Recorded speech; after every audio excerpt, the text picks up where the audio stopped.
What I want to know is, she's now living with her mother, and you're working in the month of December. What kind of contribution, if any, because I'm not crazy about her either, what kind of contribution did you make towards your son's support in December? Miss? Nothing.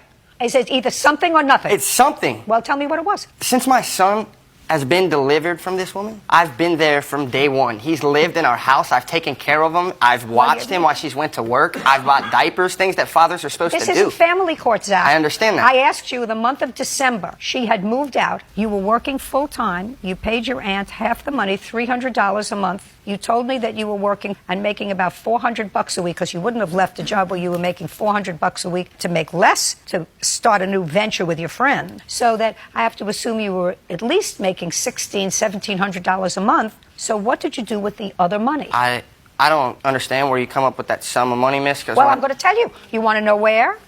I'm going to tell you where. I asked you where you were working between January and June. You said I was detailing cars. I said, how much would you make a week? You told me $400 a week. So that's about $1,600, $1,700, $1,800 a month. Then you told me that you went to work with a buddy of yours who had a landscaping job. So no normal person with a brain would leave a job where they were making $1,800 a month to go to a job where they were making less than $1,800 a month for a job. So therefore, that's where I get it from. And I'm going to repeat my question. You gave your aunt, cousin, friend $300 towards the rent. What did you do with the rest of the money? Your Honor, each one of those checks weren't always at that. That's what I'm saying. I work for a car wash. You didn't work for a car wash then. You worked for a landscaper. If we're talking about then, what are you talking about when I detail cars? I don't want to speak to you anymore. That's fine. I'm going to tell you something, Zach. You better get your story together straight before you have you had a hearing in the family court?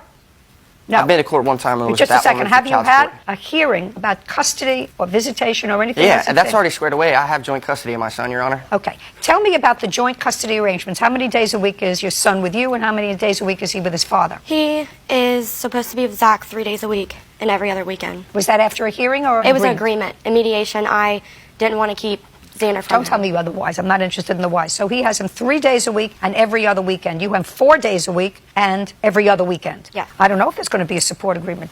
Well, just 1 day she has, 1 day more. That's your problem. Anyway, when you moved out in November, did you have a discussion with Zach beforehand about moving out? Yes. Tell me when that took place and what was the discussion? It was the end of November, around 28th or 29th. We discussed that he would get a roommate because he has multiple friends that would love to take my place, as he states. Was this during an argument, or was it during a rational... It was a mutual agreement that... No, not a mutual agreement. I didn't say that. I said, was it during an argument, or was it during a, I'm going back to my mom's? It was, our relationship together is unhealthy for our child. We cannot be in the same household. Did it become volatile? Yes. Okay, and you both understood that. Did you understand that? Yeah. So the discussion was that you would move back to your mother's, and he was going to have one of his friends move in. Yes. Stand up. Did you ever have that discussion with her? I don't. No, ma'am. Were you going to say, I don't remember? I was going to say, I don't recall. You don't recall. That's better. Did you, in fact, stay in the apartment December and January? I did. Okay. Sit down. Thank you. Very good. Get your rent from him. Your case is dismissed. We're done.